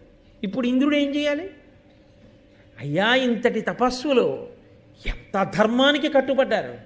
తెలిసి ఉండడం కాదు, మేం తెచ్చింది నేను సరిపోతుందండి అగ్నిహోత్రంలోకి వెళ్ళి అక్కడ కూర్చోవచ్చు. కాదు, ఒక చిన్న మోదుగు పల్లే కావచ్చు, ఇంత దర్భ కావచ్చు, మా వంతు సాయం మాది అని పట్టుకొస్తున్నారని చూసి మురిసిపోవాలి. మురిసిపోలేదు. కుసంస్కారములు ఎక్కడుంటాయో మీరు ఆలోచించండి. ఇవి ప్రధానంగా ఎక్కడ బయటికి వస్తాయంటే మన ఇంట్లో శుభకార్యం చేసేటప్పుడే బయటకు వస్తాయి ఇవన్నీ.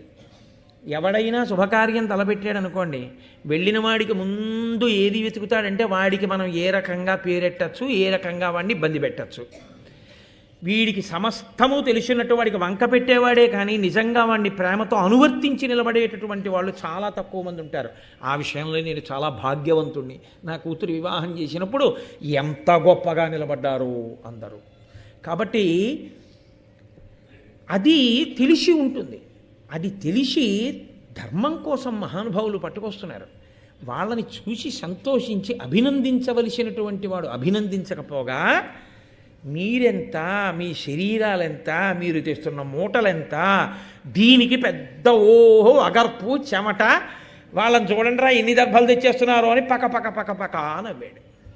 వాళ్ళ దర్భల మూటలు తీసుకొచ్చి యజ్ఞశాలలో పడేసి చూడడానికి బొటనవేలంతున్నారు. వాళ్ళు ఇంద్రుడి వంక చూసి అన్నారు, నేను ఇంద్రుణ్ణని కదా నీకు అహంకారం, మమ్మల్ని చూసి నవ్వావు. ఇంద్రుడి కన్నా గొప్పవాడు, యుద్ధమునందు గెలవబడలేనివాడు, ఆయన్ని గెలవడం ఎవరికీ సాధ్యం కాదు. ఇంద్రుడి కన్నా చాలా గొప్పవాడు, స్వతసిద్ధంగా అణిమాది అష్టసిద్ధులను సాధించుకున్నవాడు. అటువంటి మహానుభావుడు ఒకడు ఇప్పుడు ఈ పుత్రకామేష్టి వలన కశ్యప ప్రజాపతికి కొడుకుగా జన్మించుగాక. ఆయన ఈ ఇంద్రుడి కన్నా గొప్పవాడై ఇంద్రుడవుతాడు. ఊడిపోయిందా పదవి? వెంటనే కశ్యప ప్రజాపతి యొక్క ధర్మము అన్న మాటకు అర్థం చూడండి. అది విశాల హృదయం, అది ధర్మం, అది మనం నేర్చుకోవలసింది మహాభారతంలోంచి. ఆయన అన్నాడు వెంటనే, ఈ ఇంద్రుడు తన భుజబల శక్తితో లోకాలలో ఉండే ప్రాణులన్నింటినీ కాపాడుతున్నాడు. ఇతను ఇంద్రుడు అని పరమేష్ఠి మహానుభావుడు చతుర్ముఖ బ్రహ్మగారు నిర్ణయం చేశారు. ఒక రూల్ని పాటించడంలో, పెద్దలు చేసిన నిర్ణయాన్ని ఔదల దాల్చడంలో ఎంత గౌరవంతో ఔదల దాల్చాలో చూడండి. అది పెద్దలు చేసిన నిర్ణయం కాబట్టి అందులో మా బుద్ధితో సంబంధం ఏముందండి? వారు నిర్ణయం చేశారు కాబట్టి అది శతధ అంగీకరించవలసిందే, కాబట్టి మేము అనువర్తిస్తాం. చతుర్ముఖ బ్రహ్మగారు ఆయన్ని ఇంద్రుడిగా పెట్టాడు. ఆ ఇంద్రుడు లోకములన్నింటినీ తన భుజబలంతో కాపాడుతున్నాడు. ఒక ఇంద్రుడు ఉండగా మళ్ళీ ఇప్పుడు పుట్టబోయే పిల్లాన్ని ఇంద్రుణ్ణి చేస్తే బ్రహ్మగారు నొచ్చుకోరయ్యా. నేను ఒకడిని ఇంద్రుణ్ణి చేశాను, వాళ్ళు ఒకడిని ఇంద్రుణ్ణి చేశారు, ఇలా ఎవరి మానాన వాళ్ళు ఎవరిని పడితే వాళ్ళని ఇంద్రుణ్ణి చేసుకుంటూ పోతే లోకంలో ఇంతమంది ఇంద్రులు బయలుదేరితే ఏ ఇంద్రుడు ఏది చెయ్యాలన్న విషయంలో మళ్ళీ పరమేష్ఠికి ఎంత తలపోటు వద్దు. వాణ్ణి ఇంద్రుడిగా ఉండనివ్వండి, కానీ మీ వాక్కు వృధా కారాదు. కాబట్టి ఈ పుట్టబోయేటటువంటి పిల్లవాడు పక్షులకు ఇంద్రుడగుగాక, అంటే పక్షులకు అంత గొప్పవాడుగుగాక, పక్షులలో అంత గొప్పవాడుగుగాక. కాబట్టి శరీరం పక్షి శరీరం అయినా ఇంద్రుడు కూడా గెలవలేడు, అన్ని గుణములతో ఉంటాడు. కాబట్టి నిలబడింది. వాళ్ళు కూడా వాలకిల్యుల యొక్క గొప్పతనం కూడా ఎక్కడుందంటే పెంకితనం అని ఒక మాట ఉంటుంది లోకంలో, అదే మౌఢ్యం, మూర్ఖత్వం. మూర్ఖత్వానికి పోకూడదు. అన్నిటికన్నా చాలా చాలా గొప్ప గుణం ఏమిటో తెలుసా అండి? తెలియకపోవడం ఎప్పుడూ తప్పు కాదు. తెలియకపోవడం అన్న ఒక మాట పట్టుకొని మీరు రాపాడించేయకూడదు మనుషుల్ని. తెలియదు, తప్పు చేశారు, దెబ్బలాడు. విన్నారు, ఇప్పుడు నువ్వేం చేయాలి? ఇదంతా నా గొప్పే, నే దెబ్బలాడాను కాబట్టి జరిగింది అనకూడదు. నువ్వు దెబ్బలాడితే విని చెయ్యగలిగినటువంటి హృదయ వైశాల్యాన్ని నువ్వు గుర్తించాలి, లేకపోతే నువ్వు పాపిష్టివాడి అయిపోతావు. అవతల వాళ్ళు మారారు, అవతల వాళ్ళు ఎంతో మర్యాద ఇచ్చారు నీ మాటకి, నువ్వు ఎంత గౌరవాన్ని నిలబెట్టుకోవాలి, నువ్వు ఎంత ప్రేమించాలి, నువ్వు ఎంత నెత్తి మీద పెట్టుకోవాలి. ఆ నెత్తి మీద పెట్టుకోవడం నీకు చేత కాకుండా నువ్వు ఎప్పుడూ అలాగే ఉగ్రంగా ఉంటానంటే అర్థం లేదంతే ఆ స్థితికి. అది వాలకిల్యుల యొక్క హృదయం. వాళ్ళు అన్నారు తప్పు చేశాడని, ఇతని కన్నా గొప్పవాడు ఇంద్రుడు పుడతాడు అని. కానీ కశ్యప ప్రజాపతి ఈ మాట చెప్తే తథాస్తు. అందుకే ఉత్తముడైన వాడి కోపం క్షణం ఉండిపోతుంది. అలా కాకుండా ఇంకా అదే పనిగా ఇంక అసలు ఎప్పుడూ ఆ కోపాన్నే నెమరవేసుకుంటూ ఉండిపోయాడు అనుకోండి, పాపిష్టివాడు వాడు. అలా ఉండకూడదు కోపం అన్నది.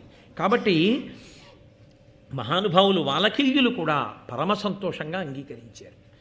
ఈ కథ నీకు తెలియంది కాదుగా, ఎవరు చెప్తున్నారు? బృహస్పతి చెప్తున్నారు ఇంద్రుడితోటి.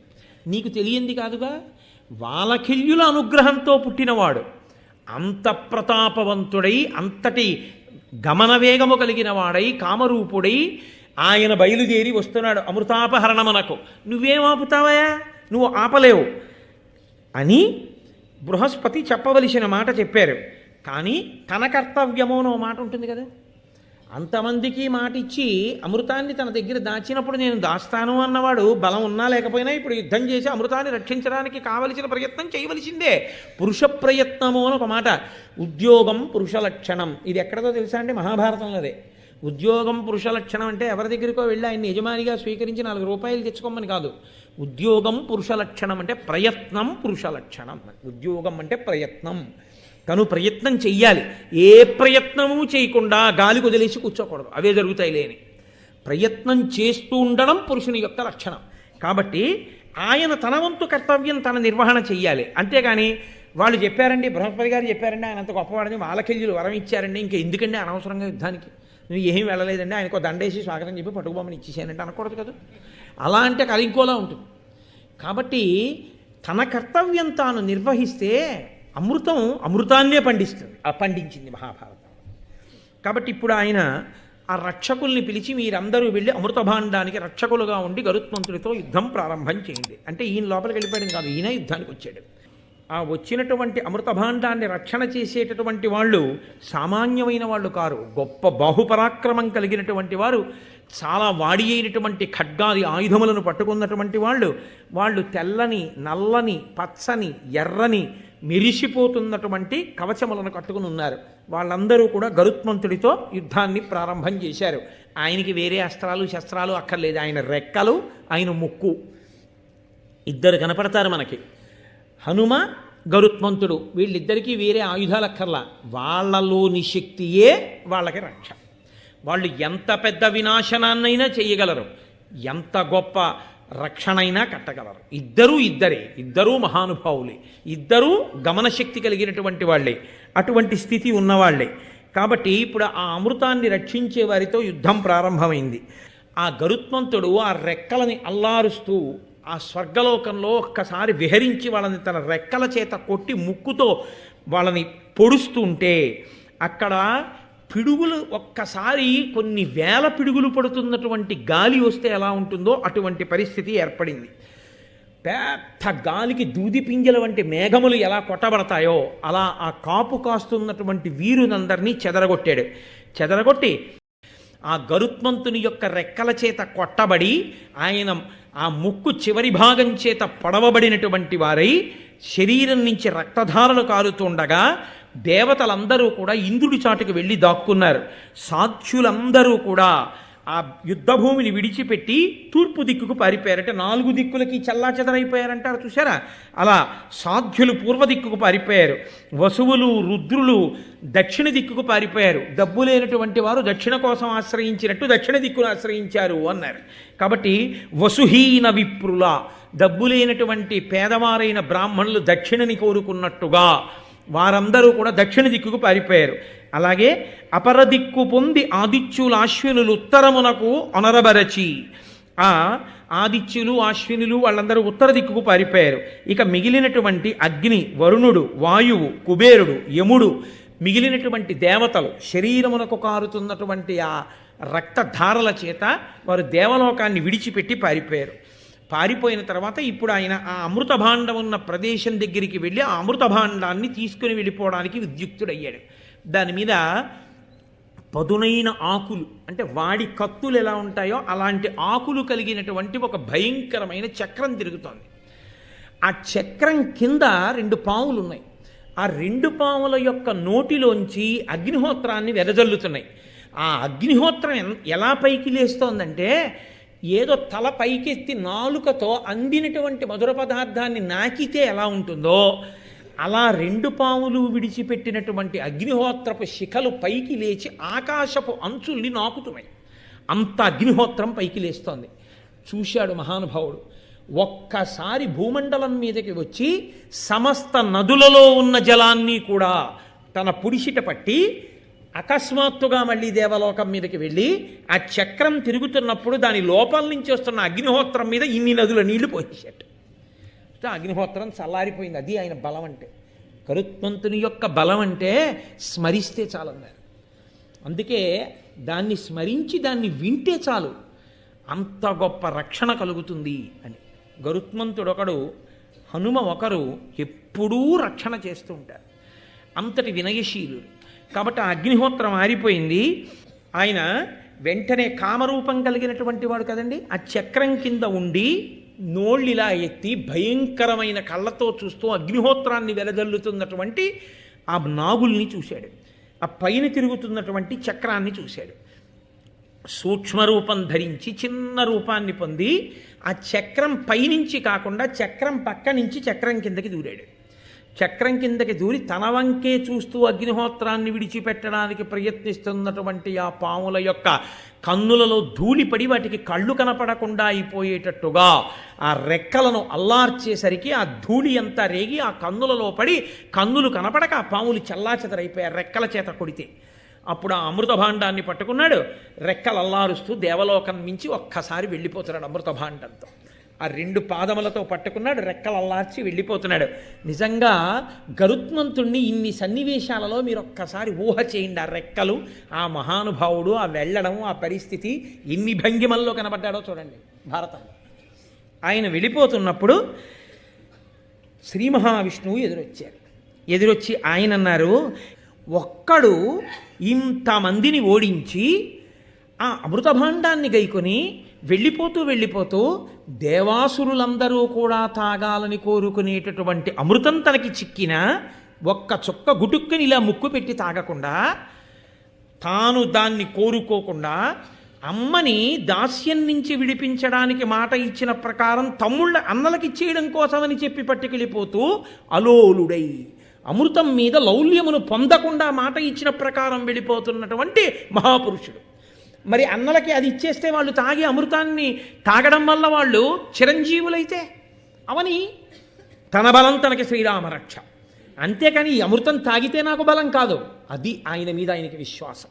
2, అందరూ ఇది తాగాలనుకుంటారు, చేత చిక్కింది, ముక్కు పెట్టి లటక్కునో చుక్క తాగేయచ్చు, కానీ ఆయన తాగలేదు. అలా తాగడం ఆయన లక్షణం కాదు.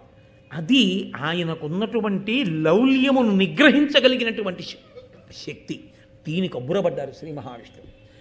చాలా సంతోషించాను, నీకేం వరం కావాలి కోరుకో అంటే, నీ బలానికి, నీ విజయోత్సాహానికి, నీ మనోజవానికి, నీ అలౌల్యానికి, ఆ అమృతం తాగాలన్న కోరిక లేని నీ స్థితికి, నీ సద్భావనకి, అమ్మని దాస్యం నుంచి విడిపించాలి అన్న భక్తితో ఇంత కష్టపడిన నిన్ను చూసి చాలా సంతోషించాను గరుత్మంతా, నీకేం కావాలి కోరుకో అంటే, గరుత్మంతుడు అన్నారు ఆయనకి నమస్కారం చేసి, అమృతం తాగితే వృద్ధాప్యం రాదు, అమృతం తాగితే మృత్యువు రాదు, కానీ నువ్వు రాక్షసుల్ని, అందున చాలా ఉద్ధతితో ఉన్న రాక్షసుల్ని నిగ్రహించగలిగినటువంటి ధర్మస్వరూపడమైనటువంటి నారాయణ, నన్ను అనుగ్రహించి ఈ అమృతాన్ని తాగకుండానే నాకు వృద్ధాప్యం రాకుండా, మరణం లేకుండా వరం ఇయ్యి. వృద్ధాప్యం లేకుండా, మరణం లేకుండా నీకు వరం ఇచ్చేశారు, ఇంత బలం ఉంది, ఏం చేస్తావు దాంతో? ఆరోగ్యము అన్న మాట వెనక ఆలోచించవలసిన రహస్యం ఇది. నీవు ఆరోగ్యముగా ఉండాలని దేనికి కోరుకోవాలో తెలుసా? ఈశ్వరుణ్ణి. మళ్ళీ నువ్వు ఈశ్వర సేవ చెయ్యడం కోసం కోరుకోవాలి. ఈశ్వర సేవ ఎందుకు చెయ్యాలి? ఈశ్వరుడికి ధర్మాన్ని నిలబెట్టి అధర్మాన్ని భంజించడం తెలుసు. ఈశ్వరుడి సేవ చేస్తే నీకు ధర్మం అబ్బుతుంది. నువ్వు ధార్మికంగా నిలబడితే నువ్వు దేశానికి పనికొచ్చేవాడివి అవుతావు. కాబట్టి నాకు కేవలము జరామరణము లేకుండా ఉండడం మాత్రమే నేను కోరుకోవట్లేదు. మహానుభావ, రాక్షస విధ్వంసం చేస్తుంటావు, నీ ముందు నేను నిలబడాలి. అప్పుడేమవుతుంది? ఈ ఆరోగ్యం, ఈ బలం, ఈ జవం నువ్వు చేసే రాక్షస సంహారంలో పనికొస్తే ఈ ఉండిపోయినటువంటి బలానికి ఒక సార్థకత. ఏమీ లేకుండా ఉత్తినే బలం ఉండి అలా కూర్చుంటే ఏమిటి ప్రయోజనం? లేకపోతే ఆ బలంతో వెళ్ళి రాక్షసులకి సహాయం చేస్తే ఏమిటి ప్రయోజనం? కాబట్టి నాకు జరామరణములు లేని వరంతో పాటుగా నీ సన్నిధిని నిలబడగలిగినటువంటి అదృష్టాన్ని కృప చెయ్యి అని అడిగాడు. ఇది మనం నేర్చుకోవలసినటువంటి విషయం. ఎంత గొప్ప రహస్యాన్ని దాచారో చూడండి. దేనికి తినాలి అంటే ఆరోగ్యంగా ఉండడానికి, దేనికి ఆరోగ్యంగా ఉండాలి అని అడిగారు అనుకోండి, ఆ ఆరోగ్యంగా ఉండి 10 మందికి పనికి రావడానికి, ఈశ్వరుణ్ణి సేవించడానికి పనికి రావాలి ఆ బలం తప్ప కేవలం బలంగా ఉండడానికి పనికొస్తే అంతకన్నా అన్యాయమైన విషయం ఇంకోట్లేదు లోకంలో. లేదా క్షయమైపోతుంది, ఉండిపోదు, పెరిగిపోతుంది ఏదో ఒకనాడు. అప్పుడు నీకు ఆరోగ్యం ఉన్నప్పుడు, బలం ఉన్నప్పుడు నువ్వు చేసుకున్నది మిగలదు. కాబట్టి ఇది ఎవరికి వారు పరిశీలనం చేసుకోవలసిన విషయంగా ఆవిష్కరింపబడిన ఆంతర రహస్యం. ఇప్పుడు శ్రీ మహావిష్ణువు అన్నారు, నువ్వు ఎన్నడూ నా సన్నిధిని నా ముందుంటావని కదా అడిగావు, కాబట్టి నీవు నాకు వాహనం అవుతావు, నేను నీ మీదే కూర్చుని వెడుతూ ఉంటాను. 2, నువ్వు నాకు ధ్వజమవుతావు. నా ధ్వజముగా నా వాహనముగా రెండుగా ఉండి నన్ను సేవించగలిగినటువంటి భాగ్యాన్ని నీకు ఇస్తున్నాను. వెంటనే మహానుభావుడు ఎంతో సంతోషించి నమస్కరించాడు. ఎప్పుడైనా సంతోషించి ఆనందించవలసిందంటూ జీవితంలో దొరికితే ఈశ్వరుడు ముంగిట నిలబడగలగడం, ఈశ్వరుణ్ణి సేవించడం, ఈశ్వరుడికి ఏదైనా సేవ చేశాను అని చెప్పుకోగలగడం, 10 మందికి పనికొచ్చేటట్టు బతకగలగడం. ఆ గరుత్మంతుడు కోరుకున్నటువంటి వరాన్ని ఇచ్చారు. కానీ ఇంద్రుడు మాత్రం తన కర్తవ్య నిర్వహణ తాను చెయ్యాలి కదండి. అందుకని తనని అక్కడ ఉన్న రక్షకులు ఓడిపోయారు, అమృత భాండాన్ని తీసుకుపోతున్నాడు. అందుకని వజ్రాయుధాన్ని ప్రయోగించాడు. ఇప్పుడు ఆ వజ్రాయుధపు అంచులు మెరిసిపోతూ అది గరుత్మంతుడికి దగ్గరగా వెళ్ళింది. గరుత్మంతుడు ఒక నవ్వు నవ్వి అన్నాడు, నువ్వు వచ్చావు మంచిదే, పాపం ఇంద్రుడు విడిచిపెట్టాడు, నీ బలం ఇతరుల మీద చూపించు. నా దగ్గరికి వచ్చి నన్ను కొడితే నీకేమొస్తుంది, నువ్వేమీ చెయ్యలేవు. కానీ నువ్వు ఏమీ చెయ్యలేకపోయావనుకో, నీకు కాదు అవమానం. ఎవరికి అవమానమో తెలుసా? నిన్ను దేంతో తయారు చేశారు? దధీచి మహర్షి యొక్క ఎముకలతో తయారు చేశారు. దధీచి మహర్షి యొక్క ఎముకలు దేంతో తయారు చేయబడ్డాయి? బ్రహ్మజ్ఞానాన్ని అంతటినీ ఆయన ఎముకలలో దాచుకున్నాడు. అంత గొప్ప స్థితి పొందిన ఎముకలు కాబట్టి ఆ ఎముకలతో వజ్రాయుధాన్ని తయారు చేశారు. ఇప్పుడు వచ్చిన వజ్రాయుధం ఏమీ చెయ్యలేకపోతే ఈ అవమానం ఎవరికి వెడుతుంది? దధీచి మహర్షి యొక్క ఎముకకి వెడుతుంది. అటువంటి మహానుభావుడు అవమానింపబడ్డం నాకు ఇష్టం ఉండదు. అందుకని ఒక పంచి, ఒక ఈక ముక్కని తెంపి వెళ్ళిపో, అంతకన్నా నువ్వేం చేయలేవు. ఇప్పుడు ఆ వజ్రాయుధం ఆయన మాట మన్నించి ఒక ఈక ముక్కని కోసి వెళ్ళిపోతే అక్కడ ఉన్న ఋషులు దేవతలు అందరూ అన్నారు, అమ్మ బాబోయ్, ఆ రెక్కలేమి, ఆ ఈకలేమి, ఆ బలమేమి. లోకంలో అన్నిటికన్నా తేలిగ్గా తీసి పారేసేటప్పుడు ఏమంటారంటే వెంట్రుక ముక్క అంటారు. గరుత్మంతుడి వెంట్రుక ముక్క ఆయన అనుగ్రహిస్తే వజ్రాయుధం తెంపింది. ఏమి బలం రా, ఏమి ఈకలరా, ఏమి రెక్కలరా, కాబట్టి ఈయన్ని మేము సుపర్ణుడు అని కీర్తిస్తున్నాం అన్నారు. అప్పుడు గరుత్మంతుడికి సుపర్ణుడు అని బిరుదునామా వచ్చింది. ఆ వజ్రాయుధం వెనక్కి వెళ్ళిపోయి ఆయన వెళ్ళిపోతున్నాడు అమృతభాండంతో. ఇంద్రుడు పరుగు పరుగున వచ్చాడు. వచ్చి అన్నాడు, మహానుభావ, ఏమి బలం, ఏమి పరాక్రమం, ఏమి శౌర్యం లోకంలో ఎవరికైనా ఉందో? నీతో నేను స్నేహం చెయ్యాలనుకుంటున్నాను.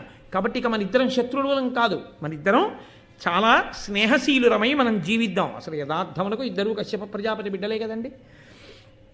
కాబట్టి ఇంద్రుడు అడిగాడు, నీకు అమృతం అక్కర్లేదు, నువ్వు తాగనన్నావు. అమృతము వలన ఏదొస్తుందో అది విష్ణువు దగ్గర వరంగా పొందేశావు. మరి ఇప్పుడు ఈ అమృతం నీకెందుకు? నీవు చూస్తే అమరుడవు, నీకు మృత్యువు లేదు. అజరుడవు, నీకు వృద్ధాప్యం రాదు. అజితుడవు, నిన్నెవ్వరూ కూడా ఓడించలేరు. అమేయుడవు, నీ బలం ఇంత అని లెక్క పెట్టడం ఎవరికీ సాధ్యం కాదు. కాబట్టి నీకు అమృతం ఎందుకు అక్కర్లేదు. అక్కర్లేని అమృతాన్ని నువ్వు పట్టుకెడితే వచ్చే ఉపద్రవం ఏమిటో తెలుసా? నువ్వు ఎవరికో ఇవ్వడానికి పట్టుకెడుతున్నావు. ఇప్పుడు వాళ్ళకి పట్టుకెళ్ళి ఇచ్చేస్తే వాళ్ళ అమృతం తాగేస్తారు. వాళ్ళు ఎటువంటి వాళ్ళో మాకు తెలియదు, నువ్వు ఎవరికి ఇస్తావో తెలియదు. వాళ్ళు దేవతలు నిగ్రహించడానికి వీలు లేని వాళ్ళు అయిపోతారు. ఇప్పుడు వాళ్ళు పాపబుద్ధి కలిగిన వాళ్ళు, అధర్మాచరణము కలిగిన వాళ్ళు అయిన వాళ్ళై నువ్వు పట్టుకెళ్ళి ఇచ్చి వాళ్ళు తాగేస్తే, వాళ్ళని మేము నిగ్రహించలేకపోతే, ఆ సంతానము లోకంలో పెరిగిపోతే, అధర్మము జడలు విప్పి నాట్యం చేస్తే, అమృతం నువ్వు ఇచ్చిన కారణం చేత లోకంలో ధర్మం పాడైపోతే, నువ్వు తాగకపోయినా నీకు ఇన్ని గుణాలున్నా నువ్వు చేసిన తప్పు వల్ల లోకంలో ధర్మం పోలా, దేవతల్ని నువ్వు ఇబ్బంది పెట్టలా. కాబట్టి దేనికి పట్టుకెడుతున్నావు అమృతాన్ని నాకు చెప్పు. చెప్పి నీకేం కావాలి కోరుకో, అది నేను నీకు ఇస్తాను అంటే, నీకు కావలసినది ఏదో నువ్వు అడుగు, ఆ వరం నీకు నేను తీర్చేస్తాను, నేను చేసి పెడతాను. కానీ ఈ అమృత భాండం మాత్రం ఇవ్వకు, ఎవరికి పట్టుకెళ్ళిద్దాం అనుకుంటున్నావో వాళ్ళకి ఇవ్వకు, ఇబ్బంది వస్తుంది అంటే. గరుత్మంతుడు అన్నాడు, నేను మా అమ్మని దాస్యం నుంచి విడిపించుకోవడం కోసమని అమృతం తెచ్చిస్తానని పాములకు మాట ఇచ్చాను. ఎక్కడి వరకు వాళ్ళు నన్ను అడిగారు? అమృతం తెచ్చి ఇమ్మని అడిగారు, తాగించమని నన్ను అడగలేదు. కాబట్టి పట్టుకెళ్ళి ఇచ్చేస్తే నా దాస్యం వదిలిపోతుంది. నువ్వేం చేస్తావు? అందకూడని వాళ్ళకి అందకూడదని కదా నువ్వు అనుకుంటున్నావు. వాళ్ళకి అందకూడదని నువ్వు అనుకుంటే నేను పట్టుకెళ్ళి అక్కడ పెట్టి స్నానం చేసి వచ్చి తాగండి అని చెప్తాను, అమృతం కాబట్టి. వాళ్ళు స్నానం చేయడానికి వెళ్ళినప్పుడు అమృతం నువ్వు తెచ్చేసుకో నీ బలంతో, మా అమ్మ దాస్యము పోతుంది. అయోగ్యులు వాళ్ళైతే వాళ్ళకి అందకుండా నువ్వే చేసుకో అంటే ఆయన నాడు చాలా బాగుంది. పూనా ఉపకారం చేయి, పట్టుకెళ్ళి గబాలను నువ్వే వాళ్ళందరినీ చేతులు పట్టండి, నువ్వు నోళ్ళు తెరవండి పోసి అక్కడ పెట్టి స్నానం చేయండి. నేను కాగల కార్యంగా దరువులు చూసుకుంటారు, నేను చూస్తాను, పట్టుకుపోతాను. చాలా సంతోషం. ఇంద్రుడు తెల్లబోయి చాలా సంతోషించి, మహానుభావ, నేను కూడా నీకో వరం ఇవ్వాలనుకుంటున్నాను. ఇంత గొప్పవాడివి, నేను మీతో మనవి చేశాను కదా, దేవతలకు అది లక్షణం, వాళ్ళు ప్రసన్నులై కనబడితే వరం ఇవ్వకుండా ఉంటారు. కాబట్టి నీకు నేను వరం ఇవ్వాలనుకుంటున్నాను, కోరుకో. మీరు జాగ్రత్తగా ఆలోచించండి, గరుత్మంతుడికి వరం ఇవ్వగలిగిన వాడా దేవేంద్రుడు ఇప్పుడు అసలు? కానీ వరం పుచ్చుకోకుండా వెళ్ళిపోవచ్చా గరుత్మంతుడు ఇప్పుడు? దేవతలు కనబడిన తర్వాత అడిగి తీరాలి, అయితే వాళ్ళు ఒప్పుకోరు, అది వాళ్ళ ధర్మం. వాళ్ళ ధర్మాన్ని నేను పాడు చేసి వెళ్ళిపోయాడు అనుకోండి, అసహ్యంగా ఉంటుంది. కాబట్టి అడగాలి. అడగడానికి ఇంద్రుడు అనుగ్రహిస్తే తప్ప తాను పొందలేనిది ఏముంది ఆయనకి? శ్రీమన్నారాయణుడికే వాహనమైన వాడు, ధ్వజమైన వాడు, అమృతం తాగకుండానే జామరణములు లేనివాడు, సహజముగా ఇంత బలమున్నవాడు, ఇటువంటి వాడికి ఇంద్రుడేమి ఇవ్వాలి కనుక. కానీ వినయం ఉన్నవాడు అడగగలిగినది అడిగాడు గరుత్మంతుడు. అది ఆయన వినయం అంటే. కాబట్టి చూడండి, ఆయన అన్నాడు, ఇంద్రుడు నువ్వు వరం అడగమన్నావు కాబట్టి నేను అడుగుతున్నాను. మా అమ్మనంత బాధ పెట్టారు, అయ్యో మన పెద్ద తల్లి అని ఆలోచించలేదు, మన పిన్నమ్మ అని ఆలోచించలేదు. కాదు పాపం మా అమ్మ అంత ఊడిగం చేస్తుంటే ప్రేమతో ఎప్పుడు వద్దులే అమ్మా, ఎందుకు ఆ దాస్యం, అక్కర్లేదని విడుదల చేయలేదు. నేను పుట్టిన తర్వాత నాతో కూడా దాస్యం చేయించుకున్నారు. నేనే వెళ్ళి బాధపడుతూ అడిగితే, పోన్లే ఇన్నాళ్ళు చేశారు కదా తమ్ముడు, దీనికి నువ్వేదో తీసుకొస్తే దాస్యం విడుదల పొందాలా, అక్కర్లేదు, హాయిగా ఇవాళ నుంచి నువ్వు ఎప్పుడూ మాకు తమ్ముడివే, సంతోషంగా ఉండు అని అనలేదు. కారణం లేకుండా ఎప్పుడూ వైరం పెట్టుకుని మా మీద ఎప్పుడూ మా బలాన్ని వాళ్ళ ఉన్నతికే ఉపయోగించుకోవాలని కోరుకున్నారు. అది నాకు కడుపులో నిప్పు కడికగా ఉండిపోయింది. పోరు నష్టం పొందు లాభం అని నేను మీకు చెప్పే కదండి, అది ఉండిపోయింది నాకు మనసులో. కాబట్టి ఇప్పుడు నిన్ను వరం అడుగుతున్నాను, ఈ లోకాలలో ఎక్కడ ఉన్న పాములైనా నాకు ఆహారం అయిపోవాలి, కాబట్టి నాకు ఆ వరం అని ఆయన అన్నాడు. నేను ఆ పాముల్ని ఆహారంగా చేసుకోవడానికి నిజానికి నువ్వు వరం ఇవ్వక్కర్లేదు, నేనే తినేయగలను. అయినా నిన్ను ఎందుకు అడుగుతున్నానో తెలుసా? ఈ భువనములన్నింటి మీద నీకు ఆధిపత్యం ఉంది, ఇంద్రుడివి కాబట్టి. పాములు అక్కడ తిరుగుతూ ఉంటాయి, నేను వెళ్ళి తింటాను.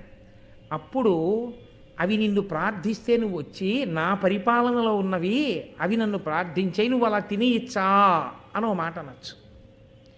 నీ పరిపాలనలో ఉన్నదాన్ని నేను తినేసే ముందు నీ అనుమతి అడిగితే గౌరవంగా ఉంటుంది, అందుకు అడిగేవరం. నిజంగా నేను తినేసి నువ్వు అడిగినా నిన్ను నేను చావగొట్టేయగలను, కానీ అలా చెయ్యను. ఆ మాట నా నోటి వెంట రాకూడదు. ఎక్కడి మర్యాద అక్కడే. కాబట్టి వరం రూపంలో నీ అనుమతి పుచ్చుకుంటే నువ్వు జోక్యం చేసుకో. అప్పుడు నేను వరం ఇచ్చానయ్యా నువ్వు తప్పుకోవచ్చు, నువ్వు నా మీదకి యుద్ధానికి రావక్కర్లేదు, నిన్ను నేను ఓడించక్కర్లేదు.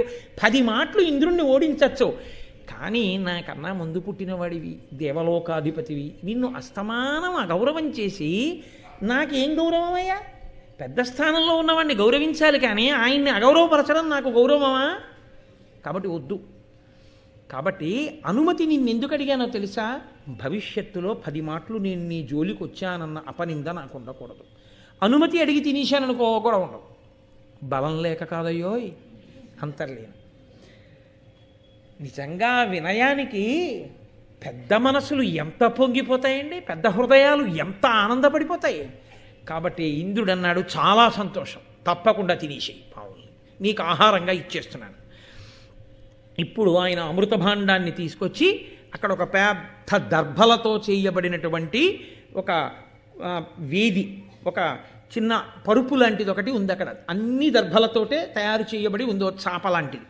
దాని మీద ఆ అమృత భాండాన్ని పెట్టాడు. పావులన్నీ గబగబా సంతోషంగా వచ్చేసి తాగేస్తాం అన్నాయి. అంటే ఆయన అన్నాడు, ఇది చిన్నతనంలో అమ్మ చెప్పిన మాట పిల్లల మనసులో నాటుకుపోతుందనడానికి గుర్తు ఇదే. అమ్మ వెళ్ళేటప్పుడు ఏం చెప్పింది?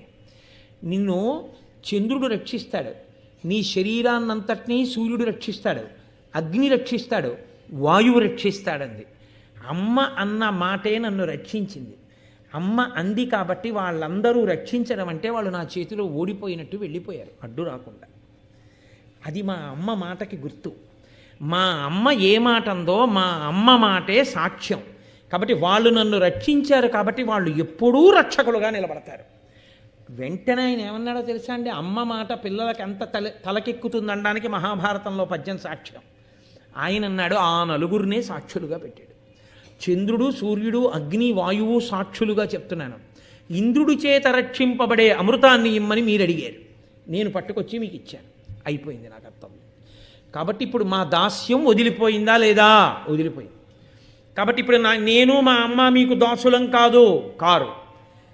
ఈ అమృతాన్ని మీరు అలా ఎలా పడితే అలా వచ్చి తాగేయకూడదు. స్నానం చేసి చక్కగా ఆభరణములు పెట్టుకుని వచ్చి తాగేసేయండి.